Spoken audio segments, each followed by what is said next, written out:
When most people think of Viking runes, what comes to mind? Probably a mysterious old woman throwing stones to tell a fortune, right? It's a classic image, but it barely scratches the surface.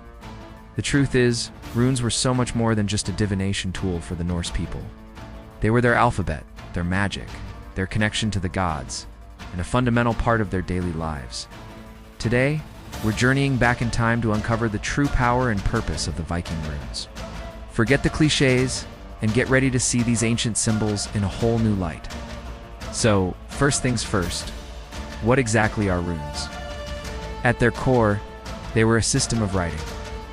The runic alphabet is known as the Futhark, named after its first 6 letters, F-U-T-H-A-R.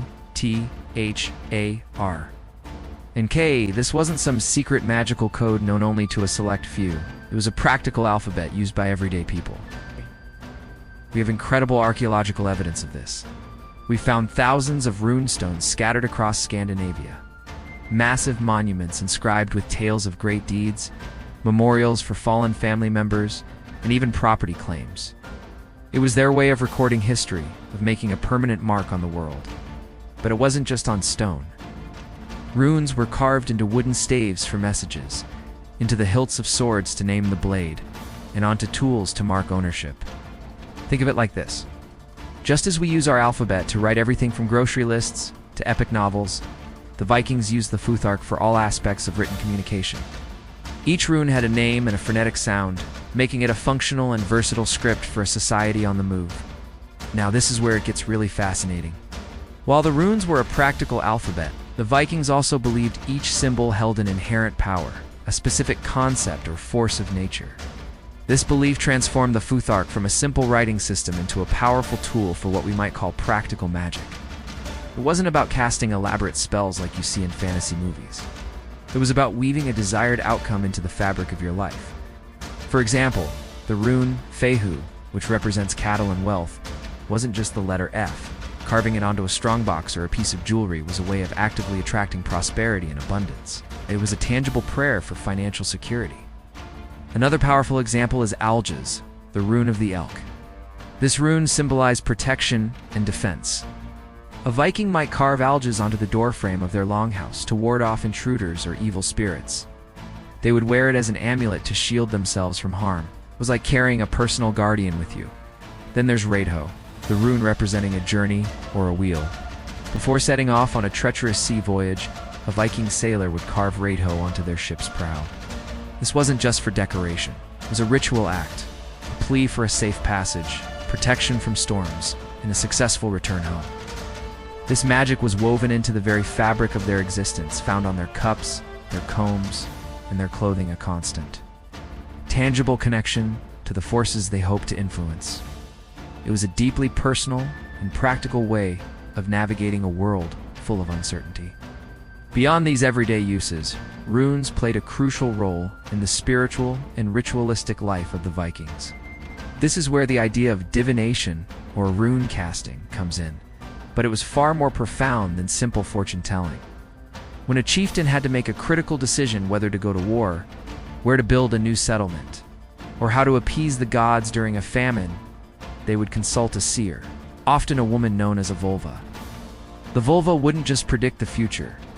Instead, she would use the runes to gain insight into the hidden forces at play, and seek guidance from the gods, like Odin, who was said to have sacrificed himself to gain knowledge of the runes. The process itself was a solemn ritual. A seer might cast carved wooden chips or stones onto a white cloth, interpreting the patterns and the symbols that landed face up. It wasn't about getting a simple yes or no answer. It was about understanding the cosmic flow, identifying potential challenges, and uncovering the most favorable path forward. The runes were a bridge between the world of humans, Midgard, and the world of the gods, Asgard. These sacred rituals weren't limited to divination. Runes were an integral part of burials, blessings, and ceremonies. They were carved onto grave markers to protect the dead and guide their spirit to the afterlife. They might be used in a ritual to bless a newborn child, invoking health and strength. In these contexts, the act of carving or chanting the rune's name was believed to activate its inherent power, calling upon the divine essence it represented. This spiritual dimension shows that for the Vikings, the runes were not just letters. They were keys to understanding and influencing the cosmos, a sacred language shared with the gods themselves. Given the violent and uncertain nature of the Viking Age, it's no surprise that runes were a vital part of warfare. A warrior's life depended on skill, strength, and a great deal of luck. To tip the scales in their favor, they turned to the power of the runes. Imagine a Viking warrior preparing for battle. They wouldn't just sharpen their axe and polish their helmet. They would meticulously carve specific runes into their gear. A common rune for this purpose was Tur, or Tiwas, named after the one-handed god of law and heroic glory, Tur.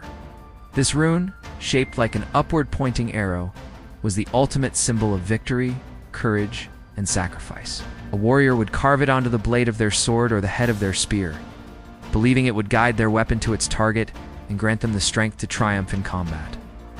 Their shields, the primary tool of defense, were often covered in protective symbols.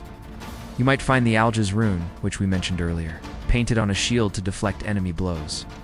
Or perhaps Thuricide's the rune of the giant, which could be invoked to create a barrier of chaotic protective energy around the warrior. This wasn't just superstition, it was a profound psychological tool. In the terrifying chaos of a shield wall, seeing these powerful symbols on your own gear and the gear of the warrior next to you would instill a sense of divine protection and shared purpose. It transformed fear into resolve. By inscribing their weapons and armor with these sacred symbols, Viking warriors were not just going into battle as men, they were marching as champions of the gods, their fates intertwined with the cosmic powers of the runes. So, as we've seen, the Viking runes were far from simple fortune-telling trinkets. They were a sophisticated and multifaceted system that touched every aspect of Norse life. They were a practical alphabet, used to record sagas on stone and send messages on wood.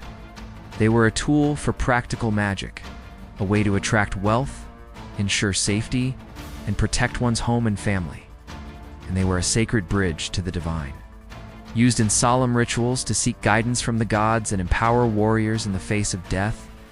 From the handle of a comb to the prow of a longship, from a chieftain's strategic decision to a warrior's shield, the runes were everywhere. They represent the ingenuity, the spirituality, and the resilience of the Viking people, and their legacy endures.